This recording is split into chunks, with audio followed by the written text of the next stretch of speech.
Assalamualaikum warahmatullahi wabarakatuh. Perkenalkan, nama saya Serna Salsabila dengan NIM G701230057.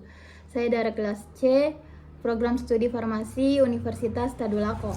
Pada kesempatan kali ini saya akan membawakan sebuah materi dengan judul Hubungan Struktur Sifat Fisika Kimia, Kelarutan, serta Stereokimia terhadap proses absorpsi, distribusi, metabolisme, serta ekskresi, dan juga aktivitas biologis dari suatu obat.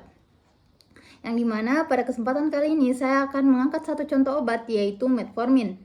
Nah, metformin ini merupakan obat antidiabetes golongan biguanid yang bekerja dengan cara menghambat produksi glukosa di hati. Nah, kita masuk ke poin pembahasan yang pertama, yaitu hubungan struktur sifat fisika kimia dengan proses absorpsi, distribusi, dan ekskresi. Nah, struktur dari metformin sendiri memiliki rumus kimia C4H11N5 dengan nama IUPAC 1,1 dimetil biguanida. Dia memiliki gugus biguanida, gugus polar banyak nitrogen, dengan 2 gugus metil CH3 pada nitrogen, sehingga dia meningkatkan stabilitas. Tidak ada cincin aromatik atau gugus lipofilik, sehingga sangat hidrofilik. Kemudian untuk sifat fisika kimia dari metformin, yaitu dia bersifat sangat larut atau polar dengan log P min 1,43 yang menandakan dia sangat hidrofilik, bersifat kationik pada pH 7,4, berat molekul rendah 129,16 gram per mol, dan dia tidak berikatan dengan protein. Nah, bagaimana sifat-sifat tersebut berhubungan dengan proses absorpsi?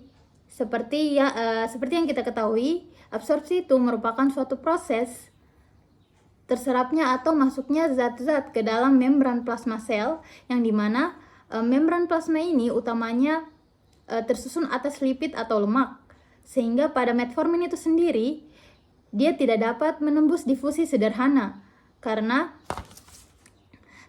dia strukturnya polar, banyak NH, bersifat hidrofilik, ditandai dengan log P negatif, kationik, muatan positif. Sehingga tubuh menggunakan transporter OCT1 di usus untuk mengangkut metformin ke dalam sel epitel usus. Kemudian, pada proses distribusi, karena dia tidak berikatan dengan protein dan memiliki berat molekul kecil, maka metformin dapat menembus jaringan, terutama yang mengekspresikan OCT1 seperti hati dan ginjal. Tapi dia tidak menumpuk dalam jaringan lemak karena dia tidak lipofilik.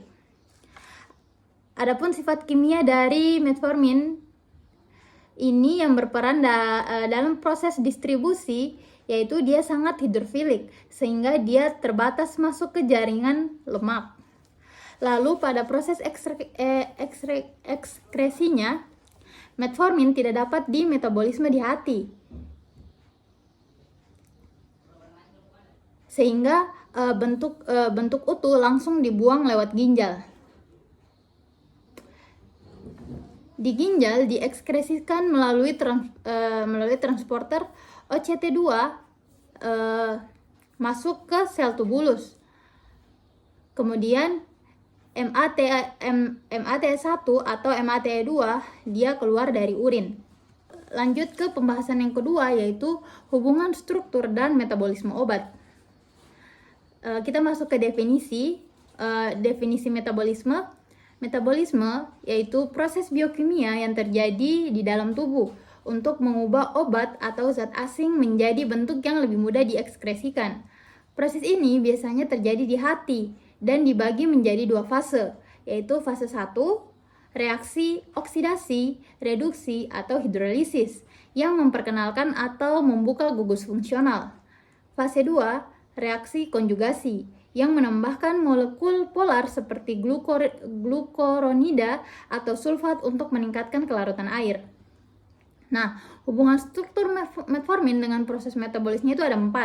Yang pertama itu dia tidak memiliki gugus fungsi yang mudah dimetabolisme. Sehingga metformin tidak memiliki gugus ester, amida, cincin aromatik, atau gugus lipofilik yang biasanya menjadi target enzim hati seperti sitokrom P450 atau CYP. Kemudian gugus biguanida sangat stabil terhadap oksidasi atau hidrolisis sehingga tidak mengalami metabolisme enzimatik. Kemudian yang kedua itu dia sangat hidrofilik dan bermuatan. Karena strukturnya polar dan kationik pada pH fisiologis, metformin tidak mudah masuk ke dalam hepatosit, sel hati, melalui difusi pasif. Masuknya ke hati bergantung pada transporter OCT1, bukan proses enzimatik. Kemudian tidak mengalami biotransformasi fase 1 atau fase 2. Biasanya obat yang mengandung gugus aktif akan mengalami fase 1, oksidasi, reduksi, hidrolisis. Kemudian fase 2, konjugasi seperti glukuronidasi. Nah, karena struktur metformin tidak memiliki titik reaksi untuk enzim, ia melewati hati tanpa diubah, sehingga tetap dalam bentuk utuh. Kemudian yang keempat, konsekuensi farmakokinetik. Karena tidak dimetabolisme, eliminasinya sepenuhnya bergantung pada ekskresi ginjal. Hal ini membuat metformin rentan menumpuk pada pasien dengan gangguan fungsi ginjal. Nah, kita lanjut ke poin pembahasan yang ketiga, hubungan struktur kelarutan dan aktivitas biologis obat. Nah, untuk struktur metformin sendiri itu gugus biguanida, 2 gugus guanidin yang berikatan, 2 gugus metil, CH3 terikat pada nitrogen, tanpa cincin aromatik atau gugus lipofilik. Untuk kelarutan metformin sendiri, dia bersifat sangat larut dalam air karena strukturnya polar, tidak larut dalam pelarut nonpolar seperti minyak dan lemak.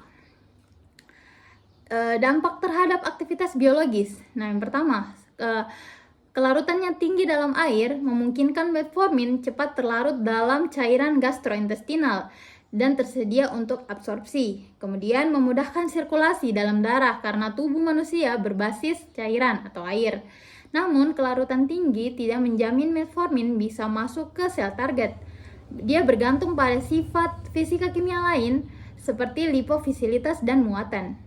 Untuk mekanisme aksi metformin sendiri itu, di dalam hati metformin mengaktifkan AMPK, AMP Activated Protein Kinase, yaitu enzim mengatur metabolisme energi. Nah, akibat dari aktivasi AMPK ini, yang pertama itu dia menghambat gluconeogenesis atau produksi glukosa di hati, meningkatkan sensitivitas insulin, meningkatkan pengambilan glukosa di jaringan perifer, serta aktivitas ini terjadi langsung oleh struktur asli metformin karena obat tidak dimetabolisme terlebih dahulu.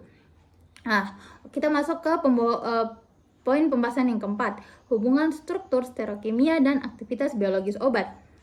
Kita masuk ke definisinya. Untuk sterokimia adalah cabang dari kimia yang mempelajari tata letak 3 dimensi atom dalam molekul dan bagaimana susunan spesial ini mempengaruhi sifat fisik, kimia, dan biologi suatu senyawa.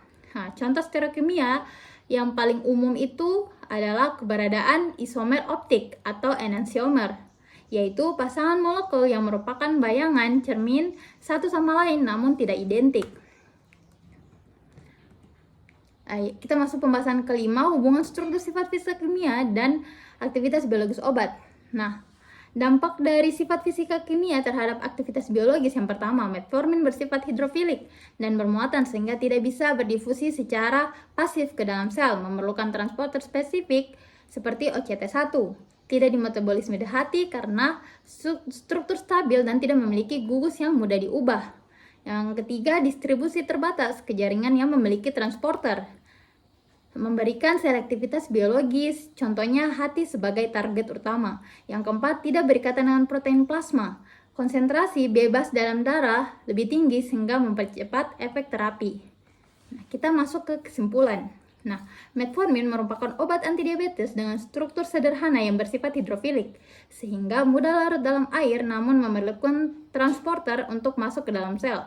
Obat ini tidak mengalami metabolisme di hati dan diekskresikan dalam bentuk utuh melalui ginjal, sehingga ginjal sangat berpengaruh terhadap penggunaannya. Mungkin itu saja yang bisa saya sampaikan. Selebihnya mohon maaf. Billahi taufiq wal hidayah.